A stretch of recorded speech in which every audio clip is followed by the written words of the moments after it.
Shalom Aleichem. All right, I'm coming to you with a continuation of the Sefer, Crossing the Narrow Bridge, Rebbe Nachman Sefer, Breslauer Hasidism.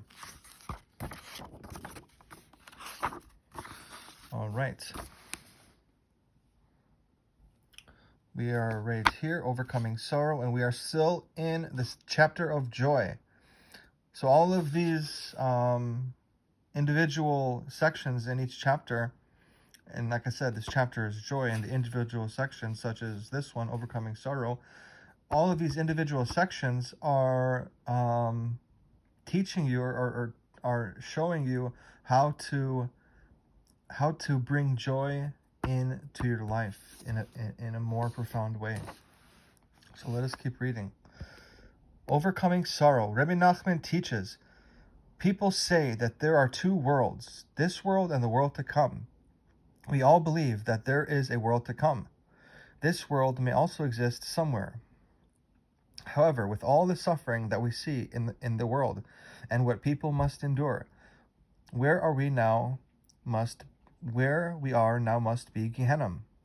Reb Nassim told one of his followers, if you were constantly happy, you wouldn't see Gehenna.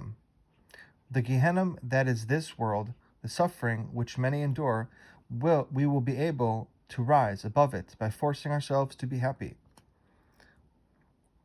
See Garden of the Souls, where this is more fully explained.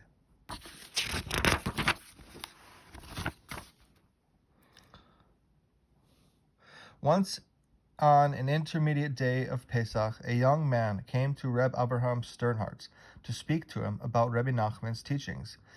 Because the young man had only recently become interested in Breslauer Chassidut, Reb Abraham spoke with him at length.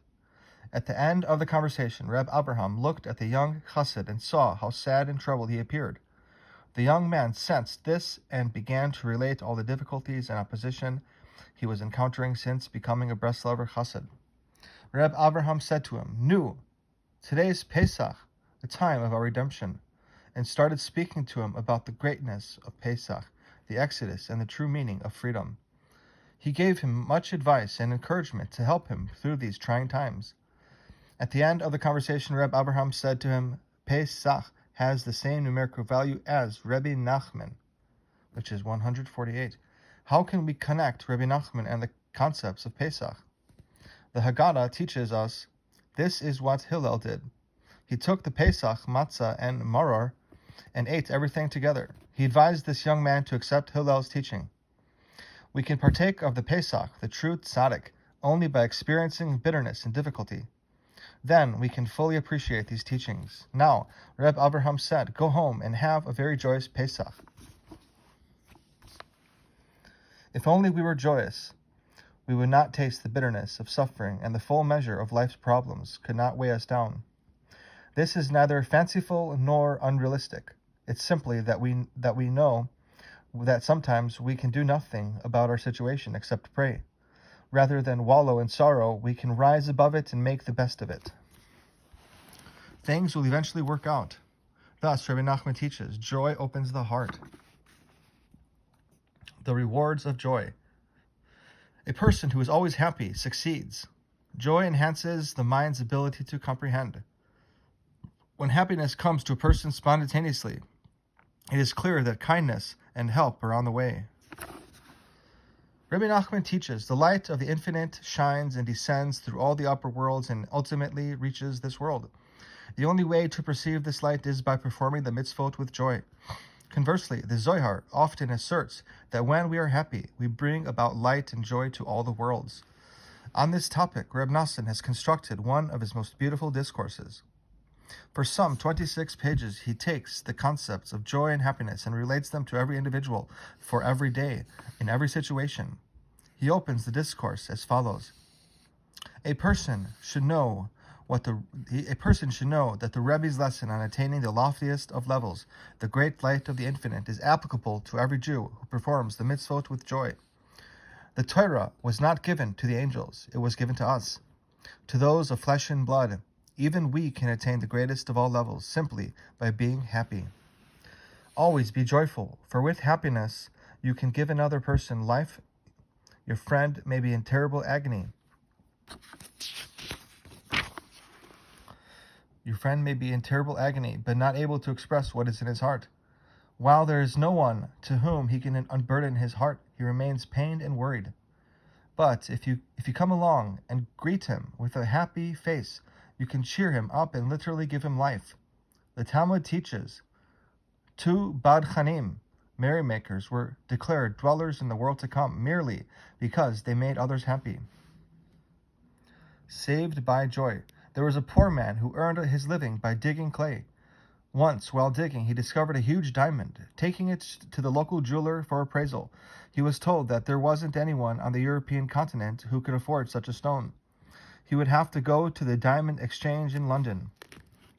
The man sold everything he had and made his way from city to city until he finally reached the port.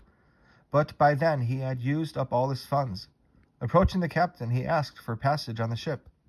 He showed him the diamond and explained that at the moment he was short of cash. He would pay the fare upon arrival in London. The captain readily agreed and gave him the best cabin on the ship. He also honored him by visiting him daily in his cabin, where the two men would spend hours taking and passing the time of day. During his meals, the man would keep the diamond on the table in front of him. He enjoyed looking at it and rejoicing in the glorious future which awaited him. Once, after dinner, he dozed off. Meanwhile, the steward came and cleared the table, shaking the tablecloth with its crumbs and the diamond into the sea. When the man awoke and realized what had happened, he was overcome by worry and sorrow. "What will I do now?" he asked himself. "What have I left?" He had already sold all his possessions for the sake of the diamond. And if his grief weren't enough, he realized that the captain would soon be joining him for their daily conversation. He knew that the captain was a ruthless man and would not hesitate to kill him for his fare. His world looked like it was about to cave in. It was then that he realized what he had to do. Come what may, he told himself, I'm going to put on a happy face. Having no choice, he continued to act happy, as if nothing had happened. He did this so well that the captain suspected nothing. After talking for a while, the captain said to the man, I would like a favor from you. I have a full cargo of wheat in the hold. If I bring it in through customs, there will be heavy tariffs to pay. I see that you are a clever and honest person, and I trust you. I would like to transfer ownership of the wheat to your name and let you bring it through customs. Afterwards, you can transfer the wheat back to me. The man agreed. He hoped that this favor would spare him from the captain's wrath when he admitted that he could not pay for his fare. As it happened, as soon as they arrived in London, the captain suddenly died. The entire shipload of wheat remained in the man's name, and it was worth far more than the diamond which he had just lost. Rabbi Nachman concludes the diamond was not his, proof being that he lost it. The wheat, however, was his, since it remained with him. But how did he get what was truly his? Only because he strengthened himself with joy in his darkest moment. All right. And that is the ending of the teachings of joy. All right. I hope this can influence and encourage you. And the story of the diamond, it just teaches that joy truly, in all costs, in